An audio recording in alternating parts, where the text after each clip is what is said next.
Hello everyone I am Damayanti welcome to my YouTube channel मो channel आलोचना कर SSP syllabus wise तो एवं आलोचना करवा आम विधक्त चिंतामणि आलोचना करूँ एसएसपी सिलेबस जो जो छांद गुड़िक अच्छी से गुड़िक केवल आलोचना कर तो ये आलोचना करवा 3 छांद हूँ जुगल स्वप्न दर्शन विषय वर्णना राग हूँ चखी एवतारु सुविदुष सावधान घान रस निशिमुख आगमन दिवस शेष बारुणी बिलासीर भी पूर्वे उदे शशि छवि रंगीमा शुक्लिमा मनोहर प्रकाश एवतार सुविदुष हे पंडित मैंने यहाँ पर कथा तुम्हें शुण कौन ना सावधान घान रस तुम्हें सावधान हो तुम्हें कथाटी को शुण बा श्रवण कर निशिमुख आगमन दिवस शेष निशिमुख हूँ संध्या समय आगमन हो दिनर अंत घटी बारुणी बिलासीर भी पूर्वे उदे शशि छवि बारुणी बिलासी बारुणी हूँ पश्चिम दिग है बिलासीर भी अर्थात पश्चिम दिग को नायिका रूप तुलन कर बारुणी बिलासी रवि सन्ध्या समय कौन करे ना पूर्वर पश्चिम दिगरे अवस्थान करे तो सेठी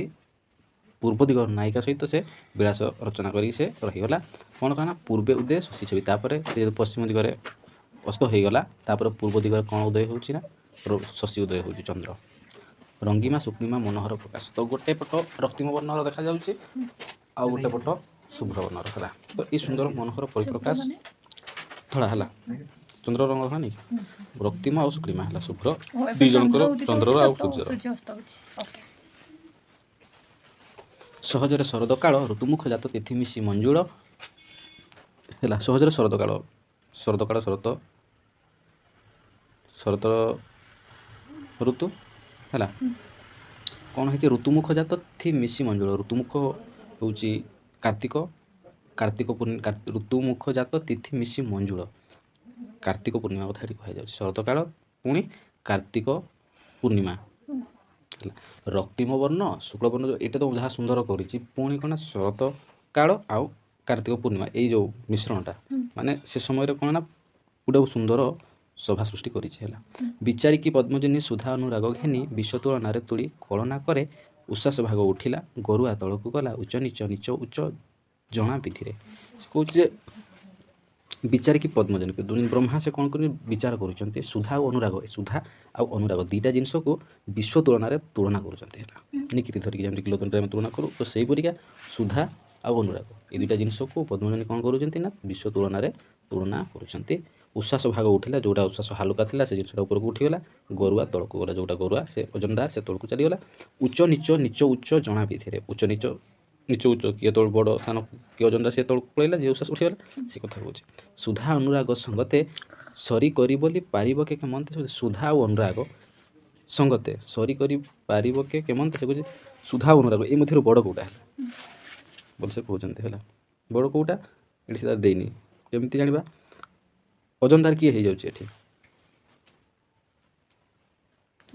सूर्य ओजनदार हो जाए बुड़ीज आउ जो उठीज किए ना चंद्र उठीज है सुधा हूँ अमृतर प्रतीक किए ना आमर जह्न चंद्र आउ सुधा हूँ अमृतर प्रतीक हूँ चंद्र अनुराग हूँ सूर्य तो ये बड़ किए ना अनुराग बड़ अमृत हूँ ये हालुका से उठीगला चंद्र ना सरी करी पारिब के केमंते तातो सिद्धि की बड़ी व विचारी की काम देव माणिक्य हीरा रथांग पेशी देछि बीजगी सुख दुखद संजोगी दुख दुखद परस्पर विरोधाभास को करुछि तातो सिद्धि की बढ़ तातो हूँ ये विष्णु विष्णुंर सिद्धि को बढ़ापी किए ना कामदेव माणिक्यर आउ हीरा रथांग हूँ चक्र पेशी जमी जदि विष्णु पाखे गोटे चक्र अच्छी तापर पुओ किए कामदेव पाखे दुईटा चक्र बोली से दुईटा चक्र क्या गोटे माणिक्य चंद्र गोटे आ सूर्य आकार गोटे गोल तेणुकर रथांग चक्र सहित तुलना कर विष्णु जब गोटे चक्र धरी सुदर्शन ये सूर्य आउ चंद्र ये दुईटा चक्र किए धरी ना कामदेव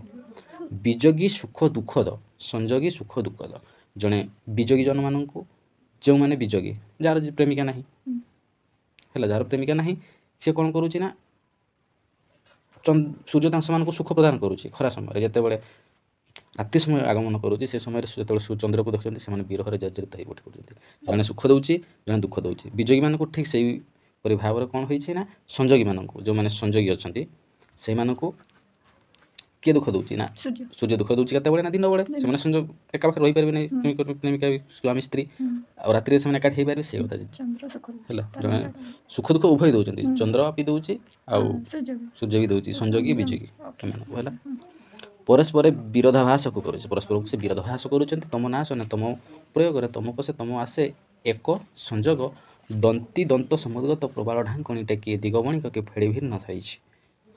ତମ ନା ଶୁଣେ ତମ ପ୍ରୟୋଗ, ତମ ହେଉଛି ତମ ନା ଶୁଣେ ତ ପ୍ରୟୋଗ। ଏ ଦୁଇଟା ଯାକ କ'ଣ ନା ଅନ୍ଧାରକୁ ନାଶ କରିବା ପାଇଁ ପ୍ରୟୋଗ କରାଯାଇଛି ବୋଲି ସେ କହୁଛନ୍ତି। ପୁଣି କହୁଛନ୍ତି ନା ତମେ ପଶେ, ଜଣେ ଅନ୍ଧାରକୁ ପଶି ଯାଉଛି, ଜଣେ ଅନ୍ଧାରରୁ ବାହାରି ଆସୁଛି। ହେଲା, ସୂର୍ଯ୍ୟ ଅନ୍ଧାରକୁ ପଶି ଯାଉଛି, ଚନ୍ଦ୍ର ଅନ୍ଧାରରୁ ବାହାରି ଆସୁଛି। ଏ ହେଉଛି ବିଧିର ସଂଯୋଗ, ଭଗବାନଙ୍କର ସଂଯୋଗ ବୋଲି କହୁଛନ୍ତି। ଦନ୍ତି ଦନ୍ତ ସମୁଦ୍ରଗତ ହାତ ଦାନ୍ତିରେ ତିଆରି ହେଲା ଫରୁଆ, ପ୍ରବାଳ ଗୋଟେ ଢାଙ୍କୁଣି କରିଛନ୍ତି, ଗୋଟେ ଫରୁଆ ଦୁଇ ଜଣ ତୁଳନା କରିଛନ୍ତି। ଦିଗବଣିକ ସତେକି ଫେଡ଼ିକି ଭିନ୍ନ ଭିନ୍ନରେ ଥୋଇଛି ବୋଲି କହୁଛନ୍ତି। ପ୍ରବାଳ ହେଉଛି ଆମର କ'ଣ ନା ଫରୁଆ। ହେଲା, ପ୍ରବାଳ ମାନେ କ'ଣ? ପହଳାରେ ତିଆରି ଗୋଟେ ଢାଙ୍କୁଣିଟେ, ଆବରଣ ଢାଙ୍କୁଣି ଟେକି ଦିଗବଣିକକୁ ଫେଡ଼ି ଦେଇଛି ଭିନ୍ନ ଭିନ୍ନ ଥୋଇ। ପ୍ରବାଳ ଫରୁଆ କଥା କାହାର ଆସେ? ଦିଗବଣିକର ଯେତେବେଳେ ଚକ୍ର କଥା ଆସେ ସେତେବେଳେ କାମ ତାର ମତି ଗୋଟିଏ ଗୋଟିକେ ଗଣନ୍ତି କରୁଛି ପରା ଅମ୍ବରେ ପ୍ରତ୍ୟୟ ହେଉଛି ସ୍ଥାନ ସ୍ଥିତ ନୀଳେନ୍ଦ୍ରମଣି ଗୋଟିକେ କି ଭ୍ରମ ଭାଡ଼େ କି ହେବ ଗଣି। ତାର ହେଉଛି ଅତି ଉଜ୍ଜଳ, ତାରାମାନେ ତାରା ଯେଉଁ ନକ୍ଷତ୍ର ମାନେ ଅଛନ୍ତି ହେଲା ଗୋଟି ଗଣନ୍ତି ଦିଗମଣିକ ଗଣୁଛନ୍ତି। କରୁଛି ପରା ଅମ୍ବରେ ପ୍ରତ୍ୟୟ ହେଉଛି ସ୍ଥାନ ସ୍ଥିତ ନୀଳେନ୍ଦ୍ରମଣି, ଯେଉଁ ଚନ୍ଦ୍ର ଆକାଶକୁ ନେଇ ସେ ଗଣୁଛି ନକ୍ଷତ୍ରମାନଙ୍କୁ, ଯେଉଁ ଚନ୍ଦ୍ରରେ ଥିବା କଳଙ୍କ ହେଲା ଯେଉଁ ଠେକୁଆ ବୋଲି କହନ୍ତି ନା ନୀଳେନ୍ଦ୍ରମଣି ତାକୁ ବୋଲି କୁହାଯାଉଛି। ଗୋଟିଏ କି ଭ୍ରମ ଭାଡ଼େ କି ହେବ ଗଣି ବୋଲି ସେ କହୁଛନ୍ତି। ଦିନକୁ କଲେ ବିନାଶ ବାରୁଣୀରେ ହେଲେ ବସ ଦ୍ୟୁମଣି ଦିଦଶେ ହିତ ସିନ୍ଧୁମୋଚନ ଦିନ ତାପ ବିନାଶନ ତମସ କୂଳ ଖଣ୍ଡନ ପୁଣ୍ୟରୁ ମାନ ପାଇଲେ ବିଧୁ ବହନ। କ'ଣ କହୁଛି ନା ଦିନକୁ କଲେ ବିନାଶ, ଦିନ ହେଉଛି ଦିବସ, ଦିନ ହେଉଛି ଦରିଦ୍ର, ଦୁଇ ଜଣଙ୍କୁ ହେଲା ଦିନକୁ ଶେଷ କଲେ ଆଉ ଦରିଦ୍ରମାନଙ୍କୁ ବିନାଶ କଲେ। ବାରୁଣୀରେ ହେଲେ ବସ, ବାରୁଣୀ ଅର୍ଥାତ୍ ପୂର୍ବ ଦିଗର ନାୟିକାର ବଶୀଭୂତ ହୋଇଗଲା କିଏ ନା ସୂର୍ଯ୍ୟ ଦେବତା ବା ସୂର୍ଯ୍ୟ। ଦ୍ୟୁମଣି ସୂର୍ଯ୍ୟ ଦୁଇ ଦଶ ହେତୁ ସିନ୍ଧୁମଣି ଦୁଇଟା ଦୋଷ କରିଥିବାରୁ ସେ ସିନ୍ଧୁରେ ବୁଡ଼ିଲେ। ହେଲା, ଦିନକୁ ନାଶ କଲେ ଆଉ ଦରିଦ୍ରକୁ କଷ୍ଟ ଦେଲେ। ହେଲା, ଦିନ ତାପ ବିନାଶନ ତମସ କୂଳ ଖଣ୍ଡନ ପୁଣ୍ୟରୁ ମାନ ପାଇଲେ ବିଧୁ ବହନ। ଦିନ ତାପ ବିନାଶନ, ଦିନ ହେଉଛି ଦିନର ଯେଉଁ ତାପ ଖରା ଦେଇଥିଲା ବହୁତ ତେଜ ଏପଟ ସେପଟ ହେଇକି ଧରିତ୍ରୀ ପୁରା ଗରମ ହେଇ ଉଠେନି, ତାହାକୁ ସେ ତେଜକୁ ବିନାଶ କଲା। ଆଉ କ'ଣ ତମସ କୂଳ ଖଣ୍ଡନ, ତମସ ହେଉଛି ଅନ୍ଧାର, ଅନ୍ଧାରକୁ ଖଣ୍ଡନ କଲା। ଏ ଦୁଇଟାକୁ ଖଣ୍ଡନ କଲା କିଏ ନା ପୁଣ୍ୟରୁ ମାନ ପାଇଲେ ବିଧୁ ବହନ। ଏ ଯେଉଁ କାମଟା କିଏ କରିଥିଲା? ସୂର୍ଯ୍ୟ ଦେବତା ଯେଉଁ ଯାଇକି କରିଥିଲେ, ଦିନ ଦିବସକୁ ନାଶ କଲେ ଆଉ କ'ଣ କଲେ ନା ଦରିଦ୍ରକୁ ବିନାଶ କଲେ। ହେଲା, ତାପରେ କ'ଣ କଲେ? ଇଏ ଆସିଲା ପରେ ଚନ୍ଦ୍ର ଆସିଲା ପରେ ଦିନ ତାପକୁ ଦିନର ଯେଉଁ ତାପ ଦେଇଥିଲେ ସୂର୍ଯ୍ୟ ଦେବତା ତାକୁ ବିନାଶ କଲେ। ହେଲା, ବିନାଶ କଲେ, ପୁଣି ଅନ୍ଧାର ଥିଲା ତାକୁ ଆଲୋକିତ କଲେ। ଏଇ ଦୁଇଟା ପୁଣ୍ୟରୁ ସେ ପୁଣ୍ୟମାନ ପାଇଲେ ବିଧୁ ବହନ କର କୀର୍ତ୍ତି ଘଟିଲା ମହି ରଜତ ସୃଷ୍ଟି ସର୍ଜନ ହେଲା କରିବି। ସେ କହୁଛନ୍ତି ଚନ୍ଦ୍ରଙ୍କର କରକମଳ ବାଜି ରୂପାର ସୃଷ୍ଟି ସଂସାରରେ ଘଟିଲା ବୋଲି କହୁଛନ୍ତି। ହେଲା, ଅର୍ଥାତ୍ ଚନ୍ଦ୍ରର ଆଗମନରେ ରୂପାର ସୃଷ୍ଟି ଆସିଲା ସଂସାର ମଧ୍ୟକୁ ବୋଲି ସେ କହୁଛନ୍ତି, ଏ ଜଗତ ମଧ୍ୟକୁ। ଶିବାଙ୍କୁ ହୋଇଲେ ଭୀମ ଅଛନ୍ତି ନାହାନ୍ତି ଭ୍ରମ ଭୀମଗଙ୍ଗାକୁ ଲଢ଼ିଲେ ଜଟା ପିଟାଇ କୁସୁମବତୀ ବ୍ରତତି ଅଦୃଷ୍ଟ ରଜାର ରୀତି ମତି ହାରବନ୍ତ ମତି ଚିନ୍ତାକୁ ପାଇ ଭ୍ରମରେ ଭ୍ରମନ୍ତି ମଧୁପ ପରାଏ କୁମୁଦିନୀ ଲଢ଼ନ୍ତି। ଶିବାଙ୍କୁ ହୋଇଲେ ଭୀମ, ଶିବା ହେଉଛି ଏଠି ପାର୍ବତୀକୁ ଖୋଜୁଛି ଶିବ, ଭୀମ ହେଉଛି ଶିବ। ତ ଏଇ ଯେଉଁ ଦୁଇଟା ଚାଲିଛି ସୂର୍ଯ୍ୟ ଆଉ ଚନ୍ଦ୍ରର ସଭା, ଇଏ ଜଣେ ଆସୁଛି ସେ ଜଣେ ଚାଲିଯାଉଛି, ଏଇ ଯେଉଁ ଆସିବାର ଦୃଶ୍ୟ ଜଗତରେ ସକଳ ସୃଷ୍ଟିରେ ଯାହା ଘଟିଯାଇଛି ଆଲୋକମୟ ହେଇଯାଇଛି। ହେଲା, ତ ଶିବ ଖୋଜୁଛି ପାର୍ବତୀ ଖୋଜୁଛି ଶିବଙ୍କୁ। ହେଲା, ଯେ ପାର୍ବତୀ ଅଛି କି ନାହିଁ ପାଖରେ ଭ୍ରମ ଦେଖାଯାଉଛି, ପୁଣି ଧଳା ହେଇଯାଇଛି ନା ରାତ୍ରି ସମୟରେ ଯେତେବେଳେ ଆସିଛି ଚନ୍ଦ୍ର କିରଣରେ, ତ ଶିବ ଖୋଜୁଛନ୍ତି ପାର୍ବତୀ ଅଛି କି ନାହିଁ, ଧଳା ହେଇଯାଇଛି। ତ ଶିବ ପୁଣି ଖୋଜୁଛି ଯେ ମୋ ଝଟାରେ ଗଙ୍ଗା ଅଛି କି ନାହିଁ ବୋଲି ସେ ଖୋଜୁଛି। ହେଲା, ଜଟା ଟିକେ ଦେଖୁଛି। ଆଉ କ'ଣ ହେଇଛି ନା କୁସୁମବତୀ ବିବ୍ରତ, କୁସୁମବତୀ ମାନେ ଧଳା ଫୁଲ ଫୁଟିଥିବା ଯେଉଁ ଲତା ଗୁଡ଼ାକ। ହେଲା, ଏଇଟା ହେଉଛି ଦେଖାଯାଉନି, ଧଳା ଲଟିଟା ଅଛି କିନ୍ତୁ ଫୁଟିଛି ଫୁଲ ଫୁଟିଛି କି ନାହିଁ ତାର ଜଣାପଡ଼ୁନି। ଏଇଟାକୁ କହୁଛନ୍ତି ନା ଅଦୃଷ୍ଟ ରଜାର ରୀତି ମତି ହାରବନ୍ତି ମତି ଚିନ୍ତାକୁ ପାଏ। ତେଣିକି କହୁଛନ୍ତି ମତି ପିନ୍ଧିଥିବା ନାୟିକା ମାନେ ବା ଝିଅମାନେ ମତି ଅଛି କି ନାହିଁ ସେମାନେ ଚିନ୍ତା କରେ। ମତି ଯେଉଁମାନେ ଗଳାରେ ମତି ହେଉଛି ଧଳା ରଙ୍ଗର, ସେ ହାରରେ ମତି ଅଛି କି ନାହିଁ ସେମାନେ ଜାଣିପାରୁନାହାନ୍ତି, ସେମିତି ତାଙ୍କୁ ଚିନ୍ତା ପଡ଼ିଯାଇଛି। ଭ୍ରମରେ ଭ୍ରମନ୍ତି ମଧୁପ ପରାଏ କୁମୁଦିନୀ ଲଢ଼ନ୍ତି। ଭ୍ରମର ମାନେ ଭ୍ରମବଶତ ହୋଇ ଭ୍ରମଣ କରନ୍ତି ଇଆଡ଼େ ସିଆଡ଼େ, କାରଣ ସବୁ କିଛି ତ ଧଳା ହେଇଯାଇଛି, ତେଣୁକରି ଧଳା ତ ହେଇଛି। ଭ୍ରମର ମାନେ କେଉଁ ଫୁଲକୁ ଯାଇକି ବସି ସବୁ ଧଳା ଧଳା ହେଇଯାଇଛି। ଆରେ ଧଳା ହେଇଛି କେଉଁଥିପାଇଁ? ଚନ୍ଦ୍ର ଆଗମନ ହେଇଛି ପୁରା, ଚନ୍ଦ୍ର ଆଗମନ ହେଇଛି ରାତ୍ରି ସମୟରେ ଚନ୍ଦ୍ର ଆଗମନ ହେଇଛି। ହେଲା, ତାପରେ ସେମାନେ କମଳ ତ ଏମିତିରେ ବି ସେ ଧଳା ରଙ୍ଗର, ତେଣୁକରି କଇଁକୁ ନିହାତି ସେମାନେ ଖୋଜିବା ପାଇଁ ସେମାନେ ଯାଉଛନ୍ତି। ହେଲା, ସେ ଫୁଲ ବି ଧଳା ହେଇଯାଇଛି, ଜାଣିପାରୁନାହାନ୍ତି। ହେଲା, ଏକାଳକୁ ଅନୁଲକ୍ଷୀ ଦୁଃଖୀ ସଖୀ ହୋଇ ସଖୀ ସ୍ନେହଧନୀ ପାଶେ ମିଳି କହିଲେ ଛଳି ହେକଳା ନିଧି ଆଶା ଆଶାଇ ଏକାଳକୁ ଦିଶଇ ବରଦ ସକାଶ ପୂଜନ୍ତି ବାଳି ପତୁମୁଖ ଶିକାର ଜାଣି ସେବା ବେଜେ ବେଳେ ବେଶ କଲେ ମିଥୁଣୀ ଶ୍ରୀଭୂଷ ଭାନୁ ଆତ୍ମଜା ବିଧି ପୂର୍ବେ କରି ପୂଜା ପ୍ରେମ ମର୍ମ ଭ୍ରମେ କଲେ ବିନତି ସ୍ତୁତି। ସେ କହୁଛନ୍ତି କ'ଣ ଏକାଳକୁ ଅନୁଲକ୍ଷୀ ଦୁଃଖୀ ସଖୀ ହୋଇ ସୁଖୀ, ସ୍ନେହଧ୍ୱନି ପାଶେ ମିଳି କହିଲେ ଛଳି। ସେ କହୁଛନ୍ତି ଏହି ସମୟରେ ଯେତେବେଳେ ସୂର୍ଯ୍ୟଚନ୍ଦ୍ରର କଥା ପ୍ରସଙ୍ଗ ବର୍ଣ୍ଣନା ହେଇ ଚାଲିଛି, ସେ ସମୟରେ କାର୍ତ୍ତିକ ପୂର୍ଣ୍ଣିମା ଅଛି। କାର୍ତ୍ତିକ ପୂର୍ଣ୍ଣିମାରେ କ'ଣ କରେ ନା, କାର୍ତ୍ତିକଙ୍କ ଯେଉଁ କନ୍ୟାମାନେ ବର ମାଗିବା ପାଇଁ ସବୁ ଚାନ୍ଦ ପୂଜା କରନ୍ତି ନାହିଁ, ସେ ସମୟରେ ଏକାଳ କହୁନ କି ଏଇ ସମୟରେ କ'ଣ ହେଇଛି ନା, ଦୁଃଖୀ ସଖୀ ହୋଇ ସଖୀ ଯେ ସେ ରାଧାଙ୍କୁ ଟିକେ ଦୁଃଖୀ ଦେଖିଛନ୍ତି ସଖୀମାନେ, ତାପରେ ସ୍ନେହଧ୍ୱନି ପାଶେ ମିଳି କହିଲେ ଛଳି। ଗୋଟେ ସଖୀଟେ ଦେଖିଲା ଯେ ରାଧା କ'ଣ ହେଇଛି ନା ଦୁଃଖୀ ଅଛି, ସ୍ନେହଧ୍ୱନି ହେଉଛି ଶ୍ରୀ ରାଧା, ତାକୁ ଯାଇ ମିଳିକି ପାଖକୁ ଯାଇକି କହିଲେ ଛଳନା କଟାକ୍ଷୀ କରି ସେ କହୁଛନ୍ତି ହେ କଳାନିଧି ଆଶାଇ ଏ କଳାନିଧି ରିଷଇ ବର ବରଦ ସକାଶୁ ପୂଜନ୍ତି ବାଡ଼ି। ସେ ହେ କଳାନିଧି ଆଶାଇ, କଳାନିଧି ହେଉଛି କୃଷ୍ଣଙ୍କ ପ୍ରତି ଆଶା ରଖିଛନ୍ତି ରାଧା, ତ ତୁମେ କଳାନିଧି ଆଶାଇ ଏ କଳାନିଧି ହେଉଛି ଚନ୍ଦ୍ର, ଏ କଳାନିଧି ଗୋଟେ ଦେଖାଯାଉଛି କୃଷ୍ଣଙ୍କୁ ତୁମେ ଚାହୁଁଛ, କିନ୍ତୁ ଏଇଟା ଗୋଟେ କଳାନିଧି ଅଛି ଚନ୍ଦ୍ର ଗୋଟେ ଦିଶୁଛି, କିନ୍ତୁ ବର ବରଦ ସକାଶୁ ପୂଜନ୍ତି, ବର ପ୍ରଦାନ କରୁଥିବା ହେତୁ କାହାକୁ ନାଇଁ ଚନ୍ଦ୍ରକୁ ନାରୀମାନେ ପୂଜା କରିଥାନ୍ତି। ପତୁମୁଖ ଶିକାର ଜାଣି ସେବା ବ୍ୟାଜେ ବଳେ ବେଶ କଲେ ମିତନ। ତେଣୁକରି ସମ୍ମତି ଜଣାଇଲେ ହେଲା। ଯେତେବେଳେ ଖୋଜି ଜଣେ ସଖୀଟେ, ତାପରେ ସେ ମୁହଁଟାକୁ ତଳକୁ ଟିକେ କରିଦେଇଛି, ତାପରେ ତାଙ୍କର ସେବା କରିବା ପାଇଁ ପୂଜା କରିବା ପାଇଁ ସବୁ ଆଗ୍ରହ ପ୍ରକାଶ କରିଛନ୍ତି ହେଲା। ଶ୍ରୀବୃଷଭାନୁଆତ୍ମଜା ରାଧା ବିଧି ପୂର୍ବେ କରି ପୂଜା ପ୍ରେମମର ଭ୍ରମେ କଲେ ବିନତି ସ୍ଥିତି। ନିଜର ପ୍ରେମକୁ ଚନ୍ଦ୍ରଙ୍କ ପାଖରେ ଜଣାଇଲେ ହେଲା। ପ୍ରେମ ଜୟ ପ୍ରଭୁ ରାମଚନ୍ଦ୍ର ସୁଲକ୍ଷଣ ଗୁଣେଶାନ୍ଦ୍ର ସକଳ ମଣ୍ଡନ ସଦା ଅନନ୍ତବତୀ।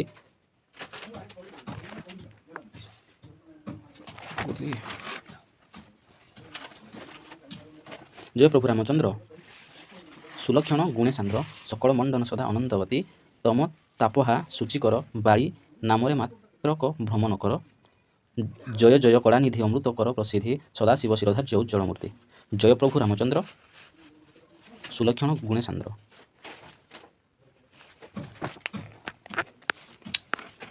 ରାମଚନ୍ଦ୍ର ରମଣୀୟ ଚନ୍ଦ୍ର, ସେ ଏଠି ରାମଚନ୍ଦ୍ରଙ୍କୁ ବର୍ଣ୍ଣନା କରୁନାହାନ୍ତି, ସେ କହୁଛନ୍ତି ଯେ ରାମଚନ୍ଦ୍ର ରମଣୀୟ ଚନ୍ଦ୍ର ଓ ଦଶରଥ ପୁତ୍ର ରାମଚନ୍ଦ୍ର ସୁଲକ୍ଷଣ ବା କଳଙ୍କ ସହିତ ଓ ଲକ୍ଷ୍ମଣ ସହିତ ଯୁକ୍ତ। ଏଠି ଦୁଇଟା ପ୍ରୟୋଗ କରାଯାଉଛି, ଚନ୍ଦ୍ରଙ୍କୁ ବି ଲକ୍ଷ୍ମଣଙ୍କୁ ବି, ରାମଙ୍କୁ।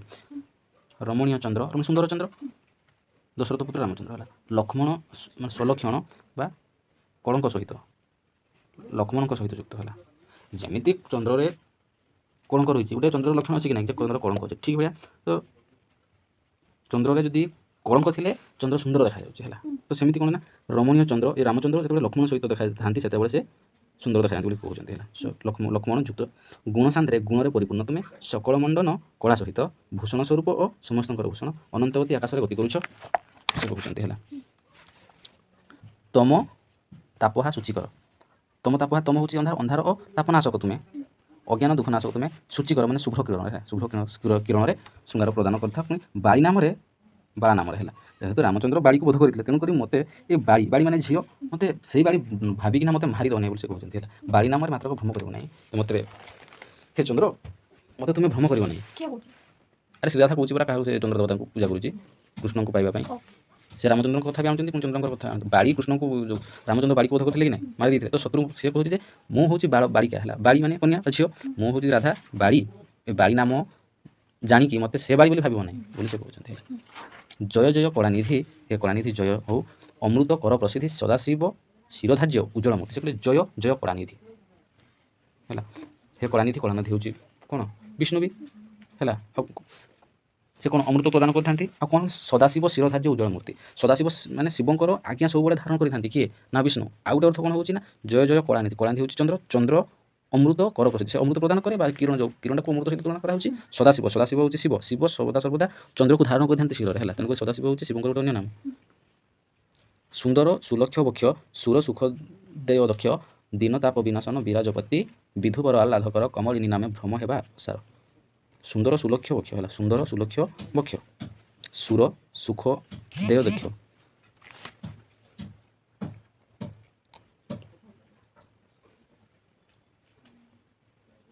ସୁର ହେଉଛି କ'ଣ ଦେବତା, ସୁର ସୁଲକ୍ଷଣ ବକ୍ଷ ସୁର ସୁଖ ଦେୟ ଦକ୍ଷ, ତେଣୁ ତୁମେ ଦେବତାମାନଙ୍କୁ କ'ଣ ସୁଖ ଦେବାରେ ସିଦ୍ଧହସ୍ତ ବୋଲି ସେ କହୁଛନ୍ତି। ଆଉ କ'ଣ ନା ସୁନ୍ଦର ସୁଲକ୍ଷଣ ବକ୍ଷ ସୁନ୍ଦର ସୁର ସୁଖ ଦେୟ ଦକ୍ଷ, ଦିନ ତାପ ବିନାଶନ ବିରାଜପତି। ବିରାଜପତି କିଏ, ବିରାଜ ହେଉଛି ଆମର ଗରୁଡ଼ ହେଲା, ଗରୁଡ଼ର ସ୍ୱାମୀ କିଏ ବିଷ୍ଣୁ ହେଲା। ଦିନ ତାପ ବିନାଶନ, ଚନ୍ଦ୍ରର ବି ତୁଳନା କରୁଛନ୍ତି ଏଠି, ପୁଣି କ'ଣ କରୁଛନ୍ତି, ଏ ଯେଉଁ ବିଷ୍ଣୁଙ୍କର ବି ତୁଳନା କରୁଛନ୍ତି ହେଲା।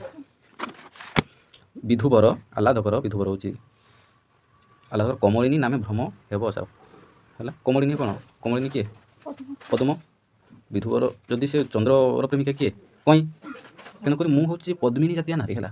ପଦ୍ମିନୀ ଜାତୀୟ ନାରୀ ବା କମଳାଙ୍ଗୀ ନା, ତେଣୁ ମୁଁ କମଳାଙ୍ଗୀ ବୋଲି ତୁମେ ପଦ୍ମିନୀ ଭାବିକି କମଳିନୀ ଭାବିକି ତୁମେ କ'ଣ ମୋତେ ବର ଦେବାର ସଂକୋଚ କରିବ ନାହିଁ ବୋଲି ବୁଝି, ଯେମିତି ବାରି ନାମରେ ଶତ୍ରୁ ବୋଲି ଭାବିବ ନାହିଁ। କମଳିନୀ ମାନେ ସୂର୍ଯ୍ୟର ପ୍ରେମିକା କି ନାହିଁ, ଚନ୍ଦ୍ର ତେଣିକି ତାର କ'ଣ କାମ। ତେଣୁ ପଦ୍ମିନୀ ଜାତୀୟ ଯେହେତୁ ସେ ନାରୀ, ତେଣୁକରି ଏଇ ଭ୍ରମଟା ବି ମୋତେ କରିବ ନାହିଁ ବୋଲି ସେ କହୁଛି। ଏ ବିଭ୍ରମ ଦେଖି ସଖୀ ହରିଭାବ ମନେ ରଖି ସୁଧାଚ ତୋରେ ସତୋରେ ସେ ଯାଇ ସେଜ ପହୁଡ଼ାଇ ଦେଲେ ଧନିକି ଅମୃତ କର ପ୍ରତିତି ଆଣି ମତିକି।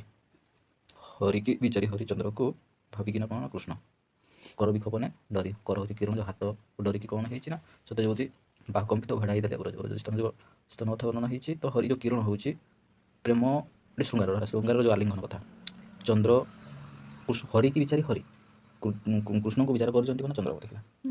ଏ ବିଭ୍ରମ ଦେଖି ହରି ଭାବ ମନେ ରଖି ହରିକୃଷ୍ଣଙ୍କ ଏ ଚନ୍ଦ୍ରଠାରେ କୃଷ୍ଣଚନ୍ଦ୍ରଙ୍କର ଭାବ ରଖିକିରି କ'ଣ କରେ ନା ସୁଧା ସତ୍ୱରେ ସେ ଯାଇ ସେଜ, କାହିଁକି ସୁଧା ହେଉଛି କ'ଣ ଏଇଠି ସୁଧା ଚତ୍ୱରେ ମାନେ ଚୂନ ଲଗା ଅଗଣାରେ ସେଜ ଦେଇକି ଘୋଡ଼େଇକି ତାକୁ ଶୋଇ ଦେଲେ। କାହାକୁ ନା ରାଧାଙ୍କୁ କଲା। ପହୁଡ଼ାଇ ଦେଲେ ଧନିକି, ତାକୁ ଶୋଇ ଦେଲେ ଅମୃତ କର ପ୍ରତିତି ଆଣି ମତିକି। ଅମୃତ ହେଉଛି ହଁ ଅମୃତର କିରଣ, ଯେଉଁ କୃଷ୍ଣଙ୍କର କରଟା କ'ଣ ହାତ, ଯଦି ଚନ୍ଦ୍ର ହେଉଛି କୃଷ୍ଣ ତେବେ କିରଣ ହେଉଛି ତାର ହାତ ବୋଲି ସେ କହୁଛନ୍ତି। ଏଇଟା ଅମୃତ ମୋ କିରଣ ପ୍ରତିଟି ବିଶ୍ୱାସ କରି ମତିକୁ ମନକୁ ନେଇ ସେ କହିଲେ। ତେଣେ ରସିକ ଶେଖର ମଣ୍ଡି ଚାନ୍ଦିନୀ କାତର ବିଧୁରେ ଚାହିଁ ଭ୍ରମେ ଗଥିତ ନାମ ଗୁଣ ଅଛି ଚିହ୍ନ ମିତ୍ରହାନି ନିକି ଇଛି ମମଲଭ ସ୍ଥଳେ ମମ ଭ୍ରମ କି ଜାତ ଜ୍ୟୋତିଧର ନାମ ହିଂସତ ବିଚାର କର କେ ରବି କେଉଁ କଦ୍ୟତ। ସେ କହୁଛନ୍ତି ଯେ ରସିକ ଶେଖର ମଣ୍ଡି ଚାନ୍ଦିନୀ କାତର, ରସିକ ଶେଖର କିଏ ନା କୃଷ୍ଣ ଚାନ୍ଦିନୀ ରାତିରେ ଥାଇ କ'ଣ କରୁଛି କାତର, କିନ୍ତୁ ସେ ଭାବୁଛି ମାନେ ଦୂରରେ ଅଛନ୍ତି, ରାଧା ଦୂରରେ ଅଛି, କୃଷ୍ଣ ଦୂରରେ ଅଛି। ତ ରସିକ ଶେଖର କୃଷ୍ଣ କ'ଣ କରୁଛନ୍ତି ନା ଚାନ୍ଦିନୀ ରାତିରେ, ଚାନ୍ଦ ହୋଇଛି ରାତିରେ ହେଲା, ବିଧୁରେ ଚାହିଁ ଭ୍ରମେ କଥା, ବିଧୁ ହେଉଛି କିଏ ନା କୃଷ୍ଣ, ଆଉ ଗୋଟେ ବିଧୁ ହେଉଛି ଏଠି କିଏ ନା ଚନ୍ଦ୍ର। ତ ଚାହିଁ ଭ୍ରମ ସତରେ ଯଦି ଭ୍ରମ ହେଇଛି ବୋଲି ସେ ଭାବୁଛନ୍ତି କ'ଣ ନା ନାମ ଗୁଣ ଚିହ୍ନ ଅଛି ମିତ୍ରହାନି ନିକିଛି ମମଲୋଭ ସ୍ଥଳେ ନାମ ଭ୍ରମ କି ଜାତ।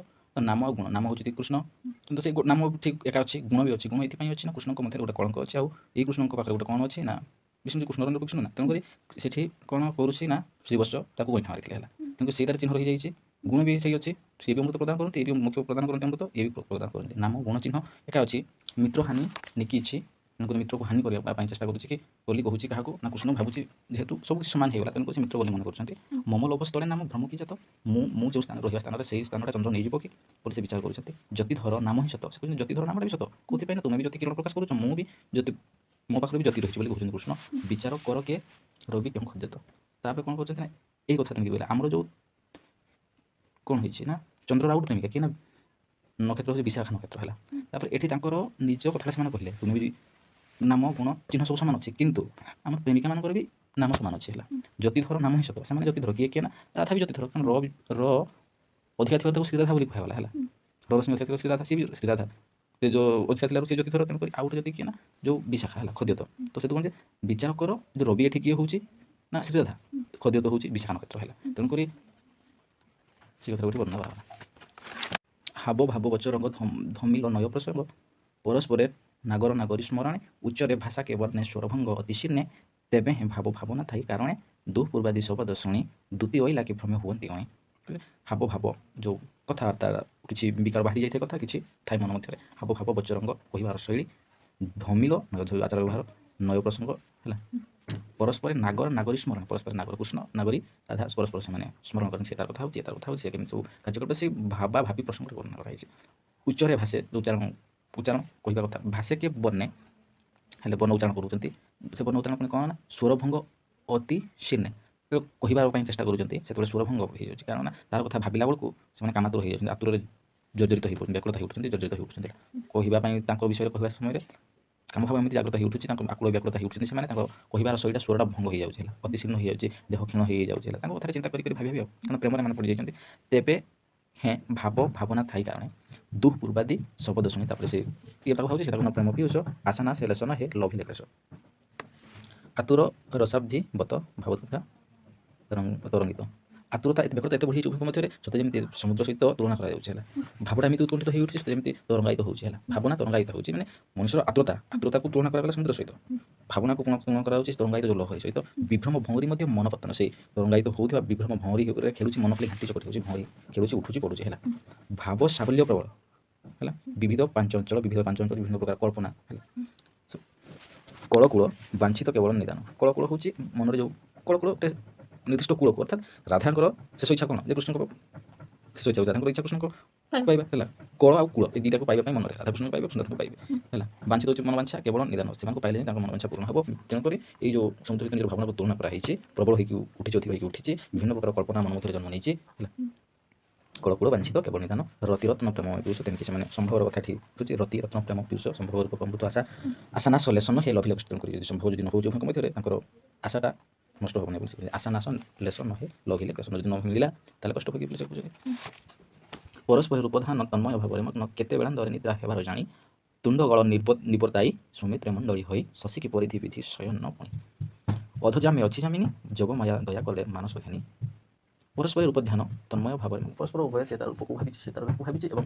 ସେ ରୂପ ଭାବା ଉପରେ ମାନେ ଅଛନ୍ତି ସେମାନେ ରୂପକୁ କଳ୍ପନା କରୁଛନ୍ତି ସେ କେମିତି ଦେଖାଯାଉଥିଲା କ'ଣ କରୁଥିଲା ଏଇସବୁ ଭାବନା ସେ ହେଲା ତନ୍ମୟ ଭାବି ଭାବି ତନ୍ମୟ ମାନେ ଭାବାନ୍ତର ପରିଣତ ହୋଇଯାଇଛି ହେଲା ତନ୍ମୟ ମାନେ ନିମଜ୍ଜିତ ହୋଇଯାଏ ମଗ୍ନ ହୋଇଯାଏ ସେ ଗୋଟେ ନିର୍ଦ୍ଦିଷ୍ଟ ଜିନିଷ ଉପରେ ଚିନ୍ତା କରି ନିମଜ୍ଜିତ ହୋଇଯାଏ ହଜିଯାଏ ଯେଉଁଟା ତନ୍ମୟ ଭାବରେ ମଗ୍ନ କେତେ ବେଳାନ୍ତରେ ନିଦ୍ରା ହେବାର କେତେବେଳେ ଶୋଇପଡ଼ିଛି ସେ ଜାଣିପାରୁନାହାନ୍ତି ହେଲା ତୁଣ୍ଡ ଗଳ ନିବର୍ତ୍ତାଇ ତୁଣ୍ଡ ଗଳ ମାନେ କଥାବାର୍ତ୍ତା ପାଟିତୁଣ୍ଡ ତୁଣ୍ଡ ଗଳର କଥାବାର୍ତ୍ତା ହେଲା ନିବର୍ତ୍ତାଇ କ'ଣ ଦେଇଛି ତୁଣ୍ଡଗଳ କଥାବାର୍ତ୍ତା ଶବ୍ଦ ଉଚ୍ଚାରଣ ନିବର୍ତ୍ତାଇ ବନ୍ଦ କରାଇ କ'ଣ ହେଇଛି ନା ସୌମିତ୍ରେ ମଣ୍ଡଳୀ ହୋଇ ସୌମିତ୍ରେ ସଖୀମାନଙ୍କ ପାଖରେ କ'ଣ ହେଇଛନ୍ତି ନା ଶଶୀକି ପରିଧି ରବି ବିଷୟରେ ଶଶୀ ଯେମିତି ଚନ୍ଦ୍ରକୁ ଯେମିତି ତାରା ଗୁଡ଼ା ଚାରି ସାଇଡ଼ ସବୁ ଘେରିକି ଥାନ୍ତି ଠିକ୍ ସେହିପରି ଭାବରେ ରାଧାଙ୍କୁ କ'ଣ କରିଛନ୍ତି ଚାରିଆଡ଼ୁ ଘେରିକି ଶୋଇଛନ୍ତି ତାଙ୍କର ସଖୀମାନେ ଅଧଜାମେ ଅଛି ଜାମିନି ତାପରେ ଅଧରାତି ହେଇଯାଇଛି ଯୋଗମାୟା ଦୟା କଲେ ମାନସ ଘେନି ଉଭୟଙ୍କର ଭାବନାକୁ ଜାଣି ତେଣିକି ଯୋଗମାୟା ଦୟା କଲେ ହେଲା ରାଧା କୃଷ୍ଣଙ୍କର ଉଭୟର ମନ ଥାଏ ସେ ତାଙ୍କ ମନ ରାତ୍ରି ସମୟରେ ଭାବୁଛନ୍ତି ନା ତାପରେ ରାତିରେ ଦେଖି ଯୋଗମାୟା ତାପରେ ସେମାନେ ତାର ମନକୁ ଜାଣିକି ସେ ଗୋଟେ ଦୟା କଲେ ମନର ଦୟା ନେଲେ ତାକୁ ଦେବମାତା ପରା କରି ହରିଙ୍କର ନିଦ୍ରା ହରି ମହାମାୟା ମାୟା କରି ବହନ ନେଲେ ଈଶ୍ୱରୀ ଶୟନ ସ୍ଥାନେ ଛାଡ଼ିଗଲେ ଅନ୍ତର୍ଧ୍ୟାନେ ଚକ୍ଷୁ କଷି ଚାହାନ୍ତେ ଆଶ୍ଚର୍ଯ୍ୟ ଦେଖିଲେ ଜ୍ୟୋତିପୁଞ୍ଜ ମଧ୍ୟରେ କି ରବି ନିରେଖି କ୍ଷଣକେ ରୂପ ପାଇଲେ ଭାବି ଦେବମାତା ପରା କରି ବେଦମାତା ହେଉଛି କିଏ ନା ଗାୟତ୍ରୀ ହେଲା ଗାୟତ୍ରୀ ହେଉଛି ଜ୍ଞାନର ଦେଇ ବୋଲି ହେଲା କ'ଣ କ'ଣ ଅଜ୍ଞାନତାକୁ ଲଭ କରି ଜ୍ଞାନର ପ୍ରଦୀପ ଜାଣନ୍ତି ତ ଠିକ୍ ସେହିପରି କ'ଣ ହେଇଛି ନା ଇଏ ହେଉଛି ରାତ୍ରିର ଦେବୀ କିଏ ନା ମହାମାୟା ଯୋଗମାୟା ତ ହରିଙ୍କର ନିଦ୍ରାକୁ ହରଣ କରିକି ହରିଙ୍କର ନିଦ୍ରା ହରି ହେଲା କୃଷ୍ଣଙ୍କ ନିଦ୍ରା ହରି ରାତିରେ ପ୍ରେମ କରୁଛନ୍ତି ଉଜାଗର ରହୁଛନ୍ତି ଯେହେତୁ ମାୟା କରିକି କ'ଣ କରିଛନ୍ତି ନା କୃଷ୍ଣଙ୍କୁ ନେଇଗଲେ କେଉଁଠି ନା ରାଧାଙ୍କ ଶୋଇଥିବା ସ୍ଥାନ ହେଲା କିଶୋରୀ ଶୟନ ସ୍ଥାନେ ଛାଡ଼ିଗଲେ ଅନ୍ତର୍ଧ୍ୟାନ ତାକୁ ନେଇକି ଛାଡ଼ିଲେ ସେଠି ତାର ଅନ୍ତର୍ଧ୍ୟାନ ହେଇଗଲେ ଚକ୍ଷୁ ଖସି ଚାହାନ୍ତେ ଆଶ୍ଚର୍ଯ୍ୟ ଦେଖି ତାର ଚକ୍ଷୁ ଯେତେବେଳେ ମୋଡ଼ି ଦେଖୁଛି ଆଶ୍ଚର୍ଯ୍ୟ ହେଇଯାଉଛି ଜ୍ୟୋତିପୁଞ୍ଜ ମଧ୍ୟ କି ରବି ସତେ ଯେମିତି ଜ୍ୟୋତିପୁଞ୍ଜ ଅଛି ନକ୍ଷତ୍ରମାନେ ଅଛନ୍ତି ସେ ତା ମଧ୍ୟରେ ରବି ହେଉଛି ରାଧା ରହିଛି ନିରେଖି କ୍ଷଣକେ ରୂପ ପାଇଲେ ଭାବି ତାକୁ ନିରୀକ୍ଷଣ କରିକି ଏ ରୂପ ସୁଧାକୁ ପାନ କଲା କୃଷ୍ଣଙ୍କର ଚକ୍ଷୁପାତ୍ର ହେଲା ବିଚାରିଲେ କାନ୍ତି କୂଳ ଦେବୀ ଏ ମୂର୍ତ୍ତିମଞ୍ଜୁଳ ବିହି ଲୁଚାଇ ଥୋଇଛି ଏ ପାଞ୍ଚେ ପରସ୍ପର ଦୃଷ୍ଟିପାତେ ବିମୋହ ହେବେ ଜଗତେ ବିଷ୍ଣୁ ବିଶ୍ୱ ଚିନ୍ତା ନ କରିବେ ସୁରଞ୍ଚେ ଏହା ସାହା ପାଇଲେ କାମ ନ ରଖିବା ଡରେ ଯୋଗୀ ହେଲେ କି ଭୀମ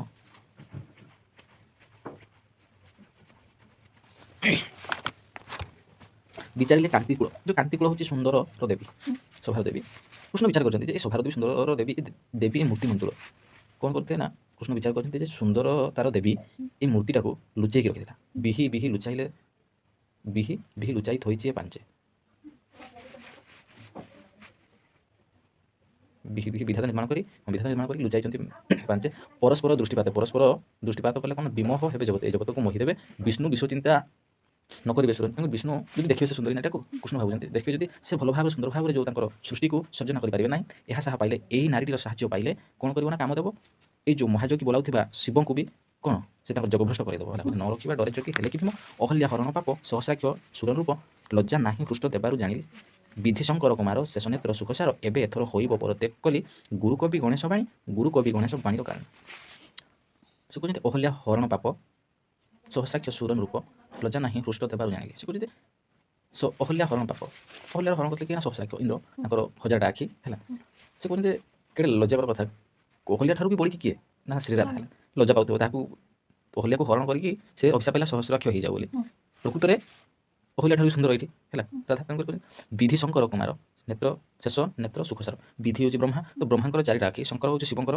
10ଟା ତ 4 × 8 ବ୍ରହ୍ମାଙ୍କର 4ଟା ଆଖି ଶିବଙ୍କର 10ଟା ଆଖି କୁମାର ହେଉଛି କାର୍ତ୍ତିକଙ୍କର 12ଟା ଆଖି ଆଉ ଶେଷ ନାୟକଙ୍କର 2000ଟା ଆଖି ତ ଏଇ ଆଖିମାନଙ୍କୁ ସୁଖଦାନ କରୁଥିବ କିଏ ସୁଖଦାନ କରିବାରେ କିଏ ଅଛି ନା ଆମର ରାଧା ହେଲା ଏମାନଙ୍କର ଆଖି ଖୁସି ହେଇଯିବ ଦେଖିଲେ ବୋଲି କହୁଛନ୍ତି ଏବେ ଏଥର ହୋଇବ ପରତେ ତାকে ବିଶ୍ୱାସ କଲେ ବୋଲି କହୁଛି ଗୁରୁ କବି ଗଣେଶ ବାଣୀ ଗୁରୁ ଦେବଗୁରୁ ବୃହସ୍ପତି କବି ଶୁକ୍ରାଚାର୍ଯ୍ୟ ଗଣେଶ ବାଣୀ ହେଉଛି ସରସ୍ୱତୀ ହେଲା ଏଇମାନଙ୍କର କ'ଣ ଗୁରୁ କବି ଗଣେଶ ବାଣୀର କାହାଣୀ ତେଣୁକରି ଏଇମାନଙ୍କର କ'ଣ ହେବ ନା ୟାକୁ ଦେଖିଲେ ଗୁରୁ ହେଉଛି ଗୁରୁ ହେଉଛି ବଡ଼ କି ନାହିଁ ବଡ଼ ବିଚିତ୍ର କବିତ୍ୱ ସୃଷ୍ଟି ହେବାର ଉପାଦାୟ ଇଏ ବୋଲି କହୁଛନ୍ତି ହେଲା ଶ୍ରୀ ରାଧା।